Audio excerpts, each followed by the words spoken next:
Hey everybody, Dr. Green here. Today we're going to talk about getting yourself set up to do assignments in this class.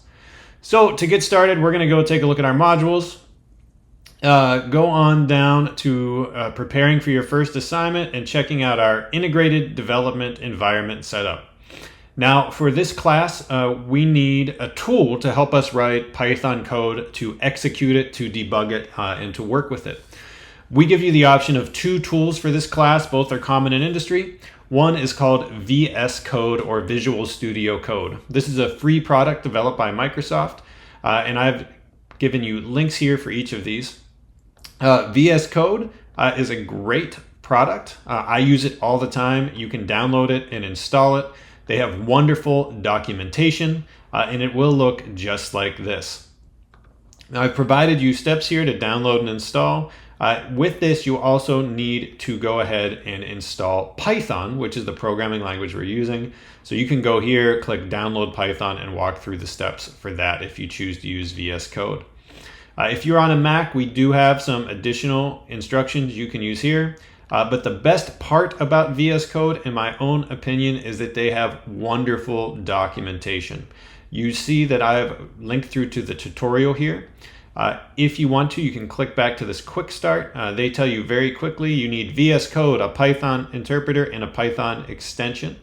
They tell you how to create projects, all that kind of stuff. If you go through the tutorial, they give you explicit instructions. So you'll see here we have prerequisites, how to install a Python interpreter, start working in a folder, creating an environment, creating a source code file, all those things, running the code, configuring and running the debugger. Everything is step-by-step and very straightforward.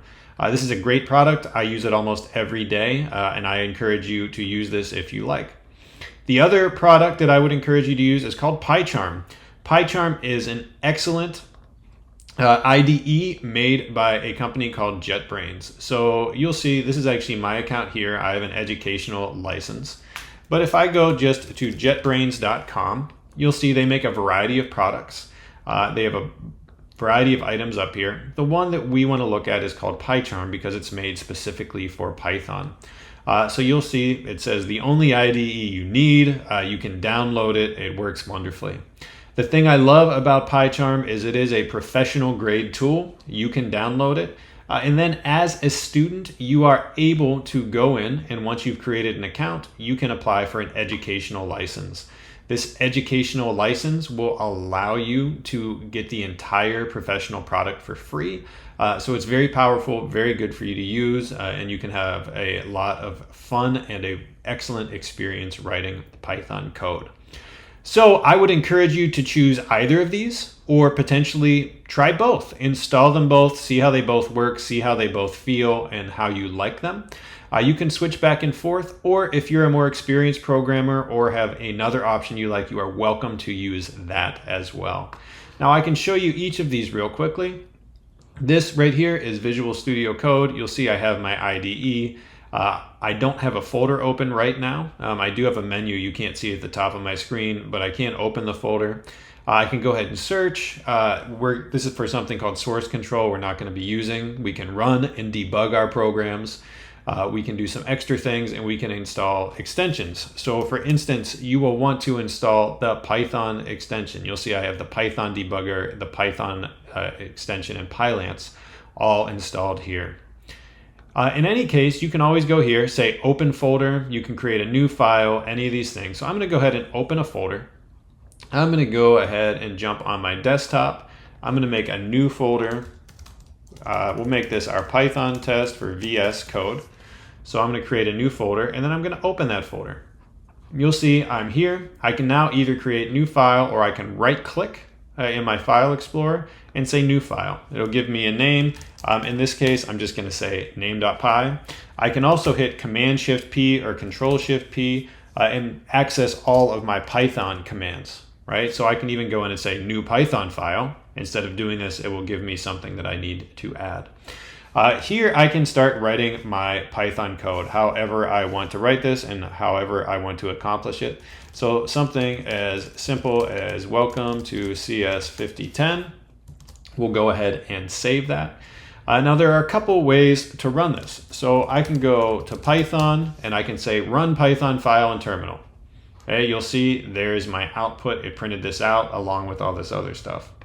I also can go to terminal. I have a Python terminal open. I have Python installed, of course.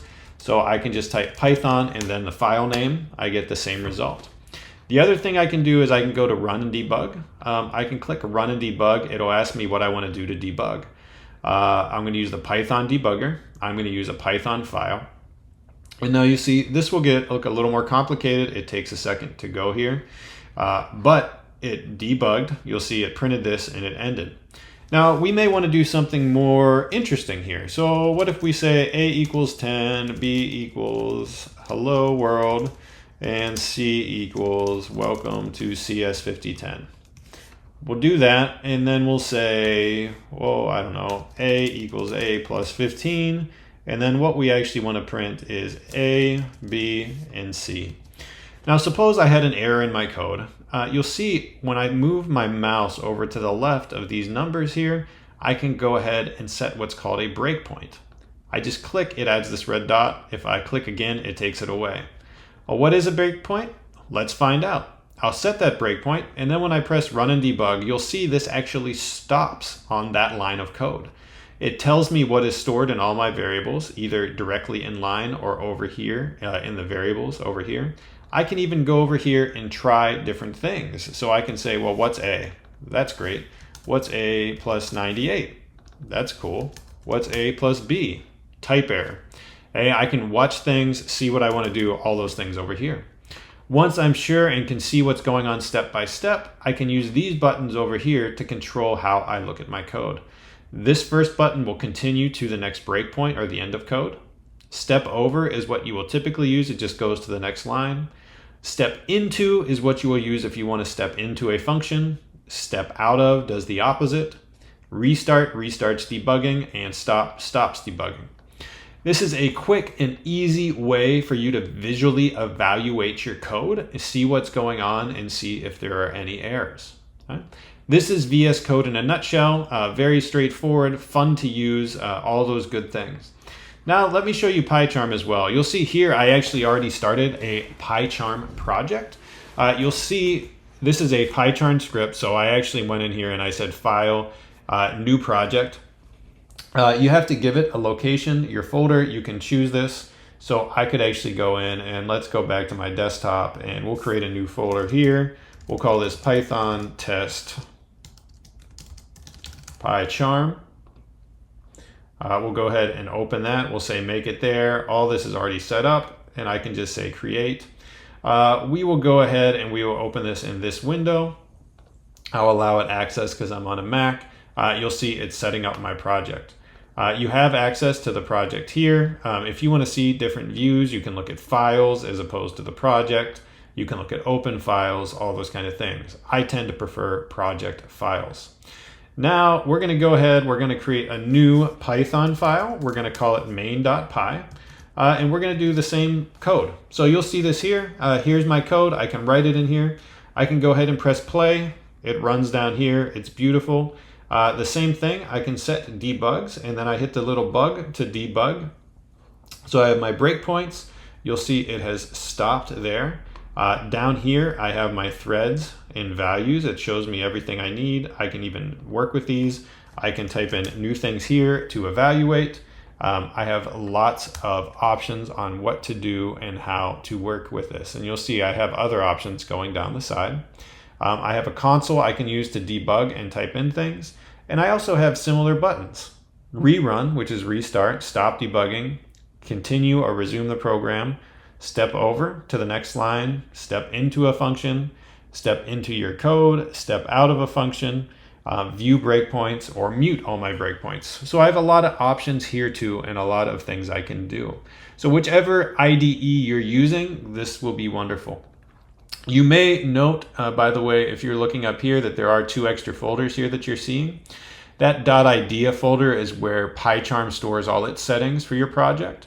And this venv is actually a virtual installation of Python. So PyCharm follows best practices. They create a separate installation of Python for every project, which is a great practice. The only other thing I will note now that I've shown you both IDEs is I would suggest you create new folders for each assignment you do on that class.